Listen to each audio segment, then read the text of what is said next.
Olá, queridos, paz do Senhor Jesus. Eu sou seu irmão em Cristo, Diego Fonseca, e nós somos a Igreja Evangélica Assembleia de Deus, Ministério do Belém, em Presidente Prudente. Você que não conhece essa região, oeste do estado de São Paulo.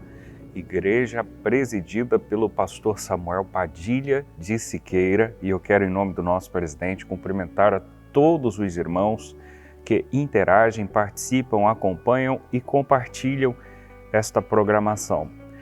Você que ainda não é inscrito no canal, aproveite esse momento e faça a sua inserção, a sua inscrição. AD Prudente Oficial. Aqui você terá acesso aos conteúdos da EBD, mais especialmente aos cultos, às celebrações, eventos que são inseridos nesta plataforma. Aproveite para deixar o seu like ou dislike, se for o caso. Compartilhe esse vídeo a fim de que outras pessoas tenham acesso ao conteúdo da EBD, esse que é um espaço formador de pessoas, de neófitos e de pessoas maduras, que aproveitam os estudos bíblicos trimestrais para amadurecerem a sua fé. Nós temos tido o privilégio, nessa altura, primeiro trimestre de 2024, de estudar sobre o corpo de Cristo dentro de uma perspectiva bíblica, falando exatamente sobre esse aspecto fundamental que norteia a vida cristã. Pois bem, hoje nós vamos estudar a lição de número 3, a natureza da igreja. O textual está em 1 Coríntios capítulo 12, verso 12, carta de Paulo apóstolo, que a propósito ele escreve: porque assim como o corpo é um, e tem muitos membros, e todos os membros, sendo muitos, são um só corpo, assim é Cristo também. A verdade prática afirma: conhecendo a igreja em sua natureza, nos conscientizamos da importância de fazer parte dela. A leitura bíblica em classe pauta-se no mesmo capítulo e o início é no mesmo versículo. Primeira carta aos Coríntios, capítulo 12, versículos 12 ao 27. Para argumentar a introdução e o primeiro assunto de hoje, natureza da igreja, dentro de uma perspectiva confessional, eu quero convidar para esse lugar de fala pastor William Enoque. É contigo, pastor William. Obrigado, pastor Diego. A paz do Senhor Jesus. Deus abençoe sua vida. Deus abençoe sua família, Deus abençoe sua casa, em nome de Jesus. Vamos lá a mais uma lição. O primeiro tópico da lição de hoje é a natureza da igreja na sua dimensão confessional. O grande privilégio que temos em estudar a origem da igreja é compreender que ela transcende as quatro paredes, compreender que a igreja vai além da sua estrutura arquitetônica, vai além, do seu patrimônio. A igreja, ela é de fato essa agência de Deus na Terra, esse organismo vivo. No entanto, para que ela se sustente, para que ela se mantenha, isso não estou falando da igreja administrativa, estamos falando da igreja em sua dimensão confessional. Essa igreja, ela tem um fundamento, ela é firmada em Cristo, ela é fundamentada na palavra de Cristo.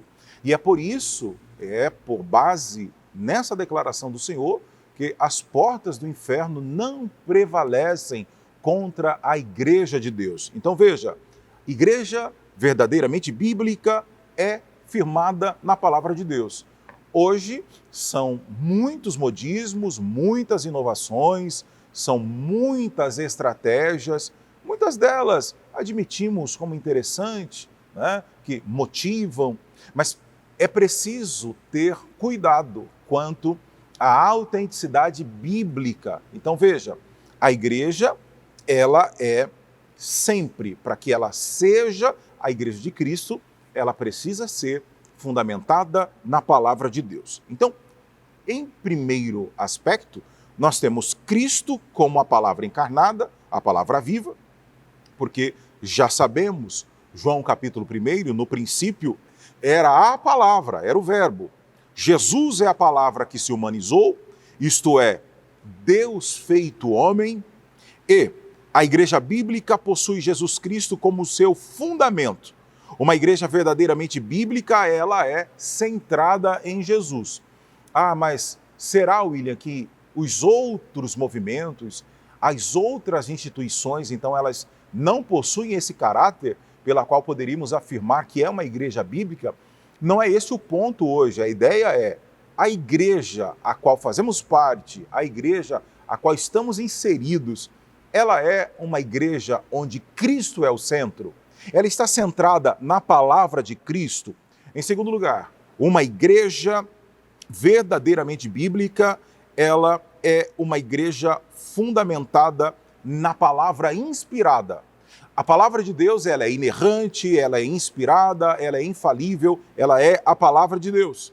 Se não existe igreja verdadeira sem Jesus, da mesma forma não há igreja verdadeira sem fundamentação bíblica. Paulo dá esse alerta na segunda epístola a Timóteo, no capítulo 3, versículo 15, é a referência do comentarista, dizendo dessa verdade.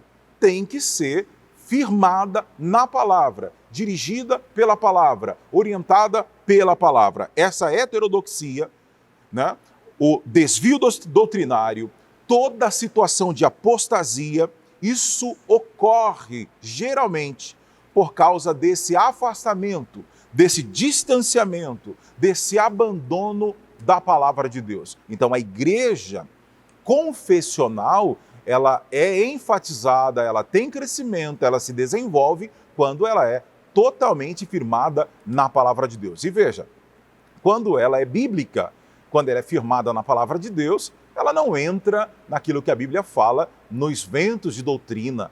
Ela não cai em qualquer proposta por aí afora. Ela se mantém íntegra, anunciando a Cristo, levando o povo ao conhecimento da verdade.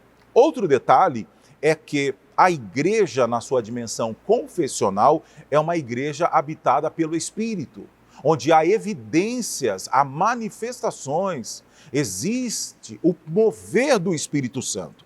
A igreja, ela é habitada pelo Espírito, dirigida pelo Espírito e capacitada pelo Espírito de Deus. O Espírito Santo é essa força motriz, essa mola de propulsão da igreja. O Espírito começa o seu trabalho quando convence o pecador da sua velha prática, do seu mau caminho. É o Espírito que convence o ser humano do pecado. É o Espírito Santo quem produz a obra da regeneração. Então, toda vez que olhamos para uma igreja em que não há a habitação do Espírito Santo, não há evidência, esse mover do Espírito Santo é ao menos preocupante. Quando Lucas diz que o Senhor abriu o coração de Lídia, lá em Atos capítulo 16, vemos aqui uma obra poderosa do Espírito Santo, trazendo o convencimento para a salvação. Então a igreja, que na sua dimensão confessional, primeiro, ela é fundamentada na palavra, mas ela precisa viver isso, experienciar a habitação do Espírito. É somente isso? Não. O terceiro item diz que quem faz parte da igreja também anda em espírito. Então veja, toda vez que alguém responde à mensagem da cruz, o Espírito de Deus produz nele a certeza da salvação. Essa pessoa agora, transformada, regenerada, com a sua vida mudada, passa a andar e a ser dirigida pelo Espírito Santo. O fracasso na vida espiritual está no fato da pessoa não andar mais na esfera do Espírito. O Espírito, portanto, habita o crente, capacita o crente, e sem essa capacitação do Espírito, a igreja é ineficiente, ela é inoperante e ela perde a sua essência. Observe o quanto é sério tudo isso que estamos estudando. A igreja confessional é uma igreja que é bíblica, fundada e fundamentada na palavra, é uma igreja que é cheia do Espírito Santo, mas que também, em razão da qualidade do ensino bíblico, da qualidade do culto a ser oferecido a Deus. E aqui não entra de maneira nenhuma esse aspecto quantitativo, é qualitativo. Então é um ensino genuíno da preciosa palavra de Deus, que promove no povo, através do Espírito Santo, esse convencimento, esse arder contínuo pela palavra de Deus, pelo estudo da palavra de Deus e, consequentemente, faz a igreja andar no Espírito, com graça para evangelizar, com coragem para investir no reino de Deus, com graça, ousadia para que o reino de Deus continue crescendo. Pois bem, queridos, aqui estamos de volta para tratar um assunto bastante importante da aula de hoje. Como introdutoriamente fora proposto, nós falaremos agora, exatamente no tópico 2, a respeito da natureza da igreja em duas dimensões, especificamente, local e universal. Esses dois assuntos, não obstante serem assuntos conhecidos mais especificamente por um público específico de nossa igreja, pastores, líderes, aqueles que estão mais acostumados com leituras bíblicas, e tomara, oxalá, que todos os que nos assistem estejam habituados a lerem a Bíblia Sagrada, uma vez que ela é o nosso baluarte, o fator norteador da vida do cristão. É muito possível que dentro das nossas compreensões, por mais limitadas que elas sejam, tenhamos logo em mente uma compreensão bastante clara do que seria uma igreja local e, por outro lado, que seria uma igreja universal. Que fique claro, irmãos, muito embora isso pareça bastante visível aos senhores, mas quando o autor insere a expressão universal, obviamente que ele não está mencionando nenhuma instituição física, não se refere a nenhuma denominação existente no nosso país. A concepção de universalidade aqui é outra. E embora os senhores saibam disso, eu acho que nunca é demais deixar isso bastante claro. Bem, em princípio, nós temos aqui a responsabilidade de conversar um pouquinho sobre essa concepção de igreja local. E, por ora, veremos essa tarefa apresentada pelo autor pastor José Gonçalves no que diz respeito à igreja local e visível. Pois bem, embora eu já tenha feito aqui um comparativo muito simplório, vejamos que, em tese, ou por que não dizer em linhas gerais, a igreja local é aquela que se situa em um espaço geográfico, é aquela que pode ser vista, é aquela que pode ser sentida. Você que me assiste possivelmente pertence a alguma instituição. Penso que o nosso público atenda, em sua maioria, majoritariamente, portanto, assembleianos, e assembleianos muito próximos da nossa realidade, do campo de Presidente Prudente. O fato de você pertencer à sede desse campo, à sede de um setor ou alguma congregação anexa ao setor ou a essa sede, faz com que você tenha uma compreensão inicial de que você pertence a uma igreja local. Essa igreja, além de ser uma igreja local, ela é visível, é tangível, é palpável, ela pode ser sentida, pode ser vista, pode ser acompanhada. Essa igreja é composta por departamentos, essa igreja é regida por uma liderança, seja no sentido micro ou macro. Todos estes aspectos do entorno são aspectos que reforçam a característica, ou por que não dizer, o aspecto existente na concepção de igreja local. O autor, inclusive, norteia-nos com relação a expressões citadas por Paulo, por Pedro, quando dirigira cartas a determinadas igrejas. Paulo, por exemplo, é o maior expoente no que diz respeito a escritas do Novo Testamento. Pelo menos 13 cartas levam a sua autoria, e uma grande maioria delas foram endereçadas a igrejas. Roma, Corinto, Éfeso, Colosso, Filipos, Tessalônica, enfim. Essas igrejas receberam comunicações paulinas para norteá-los, direcioná-los a respeito de assuntos eclesiásticos. Pedro, por sua vez, na sua primeira carta, faz menção a Ponto, Galácia, Capadócia, Ásia, Bitínia, regiões nas quais havia a igreja local. Num segundo momento, nós temos as particularidades das igrejas locais. Nesse sentido, vejamos, como diz o autor, que, pelo teor das cartas neotestamentárias, essas igrejas possuíam particularidades. Ou seja, não obstante todas estas mencionadas aqui sejam igualitárias no sentido de serem físicas e locais, elas se distinguem no aspecto particular, isto é, cada igreja tinha um determinado perfil, determinado comportamento que é muito natural. Isso varia de uma região para outra, de uma cultura para outra, de um sistema para outro. E isto não é uma novidade do século XXI, nem mesmo do século XX. Essa é uma realidade que acompanha a igreja desde o seu nascedouro. Se você voltar aos primórdios da igreja, você vai perceber que, não obstante ela se estabelecer mais propriamente dita a partir do capítulo 2 do livro histórico de Atos, ela tem resquícios embrionários com o próprio Cristo, no colegiado dos discípulos, enfim, no convívio e na construção de uma ideologia nova. Todos aqueles aspectos são embrionários.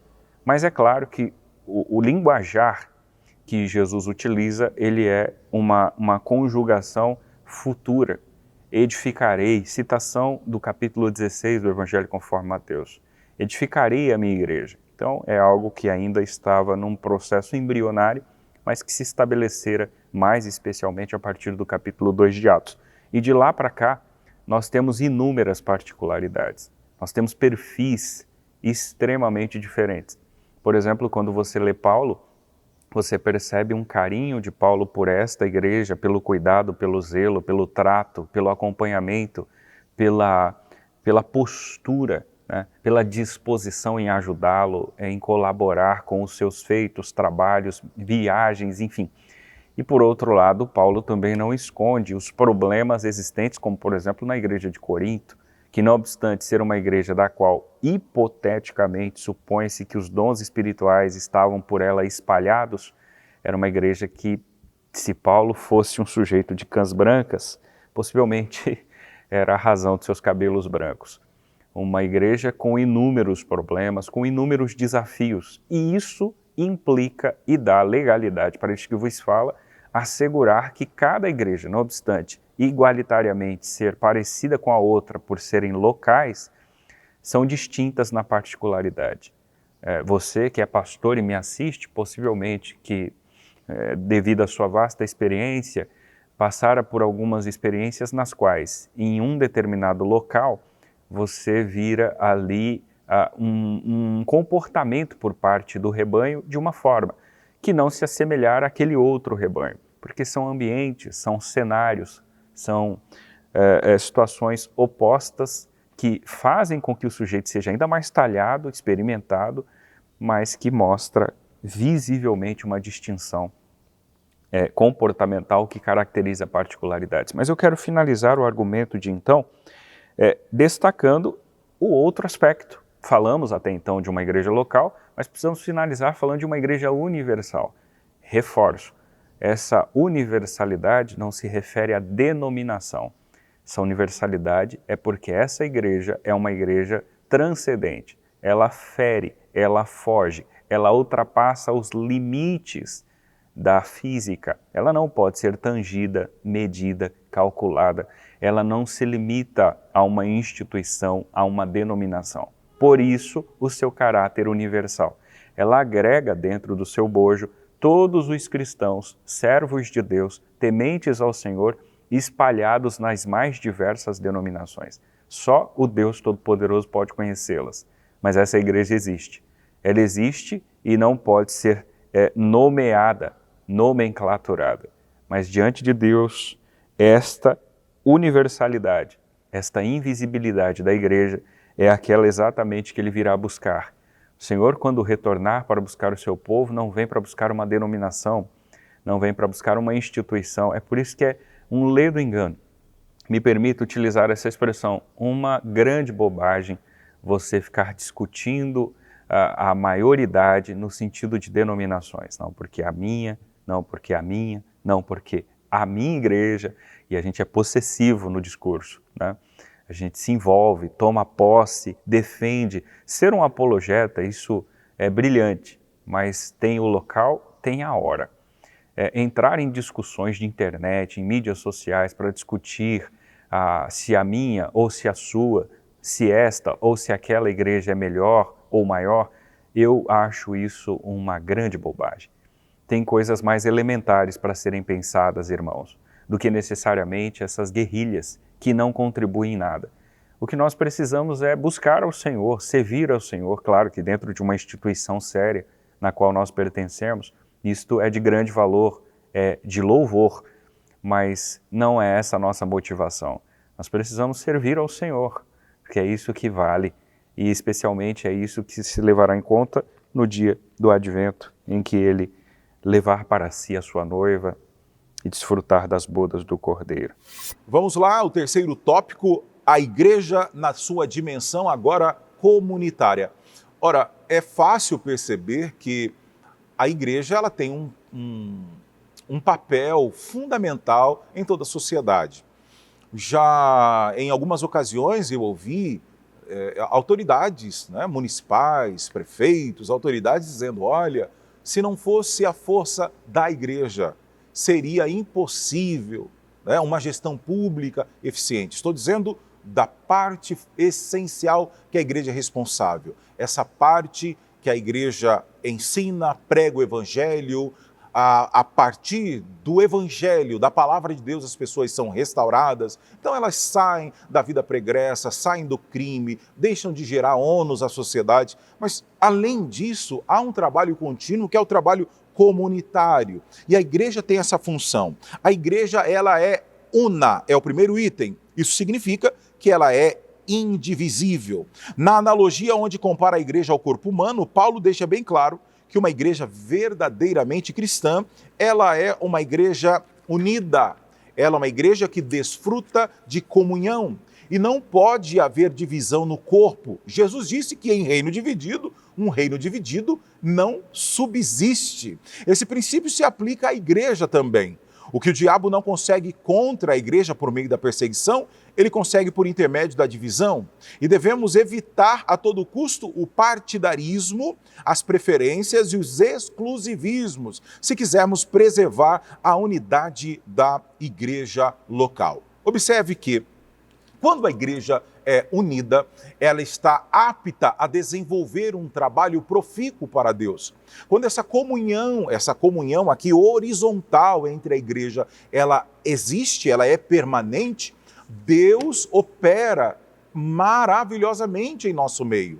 E aí entra naquilo que eu disse no início. É por causa dessa unidade também que a igreja consegue ser essa seta, esse farol para a sociedade, ser esse balizador para a comunidade, ser esse braço social também.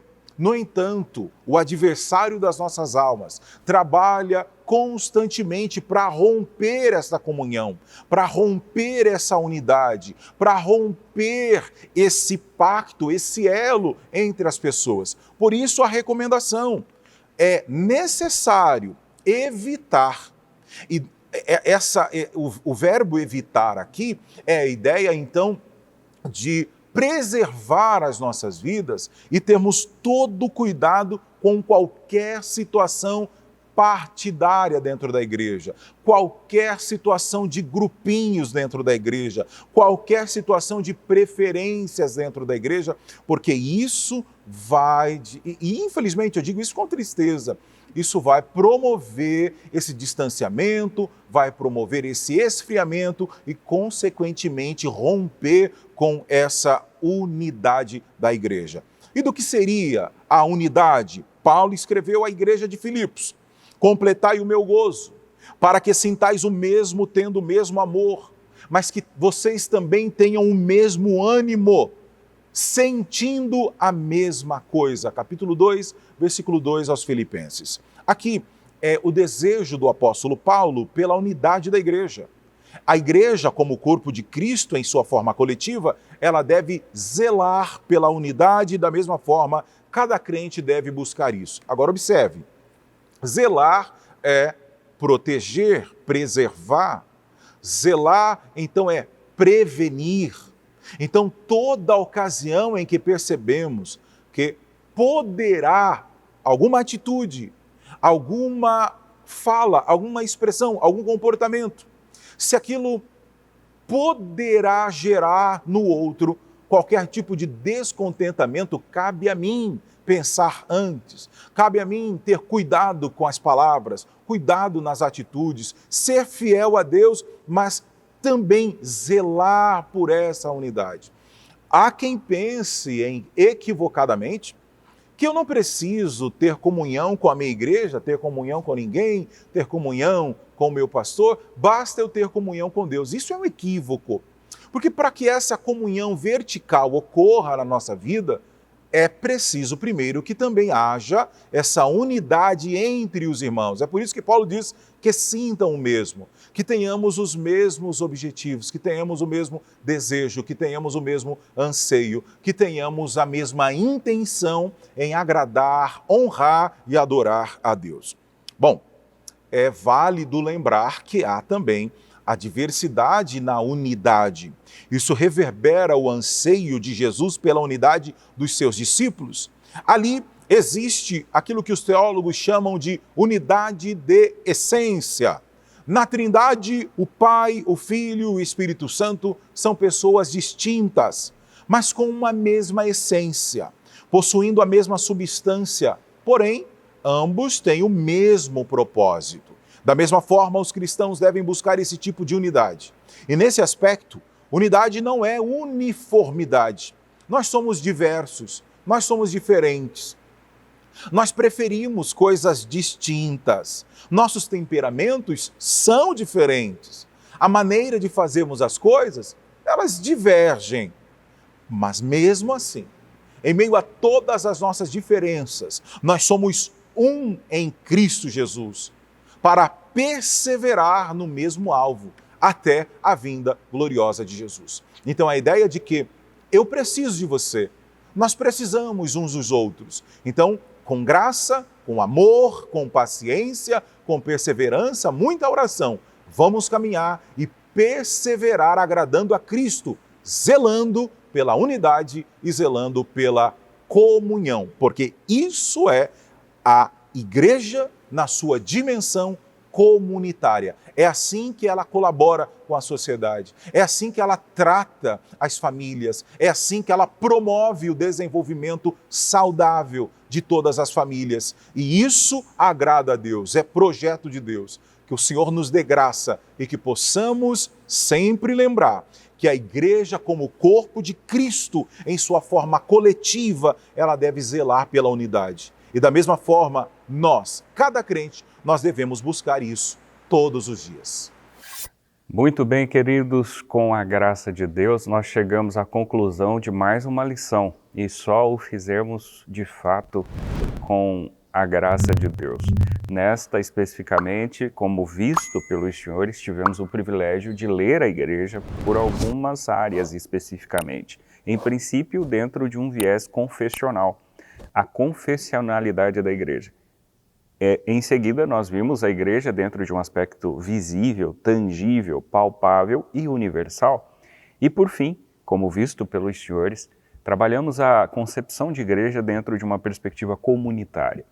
É por esse viés que nós tivemos, claro, guardadas as devidas proporções, tendo em vista que aqui é apenas um espaço que subsidia você, professor e aluno da EBD, superficialmente um argumento que possa de alguma forma lhe assessorar em sala de aula, diante dos alunos, diante da aplicação metodológica dessa importante lição necessária para o nosso conhecimento bíblico e para a estruturação do nosso cristianismo.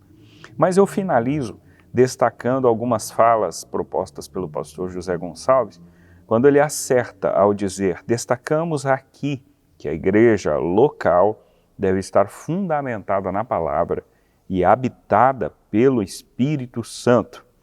A igreja existe tanto local como universalmente. Não está limitada nem pelo tempo, nem pelo espaço. Ela existe para a eternidade. Eu acredito que as compreensões que foram propostas pelo pastor Gonçalves, acredito que a subjetividade existente na sua mentalidade, acredito que as exposições por hora aqui apresentadas possam lhe dar o respaldo necessário. A nossa expectativa é que a compreensão eclesiástica a respeito, em vias de fato, embora pareça redundante, da igreja, esteja bastante esclarecida. Tenhamos em mente o seu aspecto confessional, tenhamos em mente a sua estrutura física e universal e tenhamos muito claramente em mente o seu papel comunitário. Somos igreja de Deus, somos noiva de Cristo Jesus. Estejamos prontos para exercer o nosso papel no reino estabelecido aqui e aptos para o grande dia em que encontraremos com o nosso Senhor. Querendo Deus, nós nos veremos no próximo programa e a nossa satisfação em tê-lo aqui é imensa. E o nosso desejo é que Deus te abençoe sempre por meio de Cristo Jesus.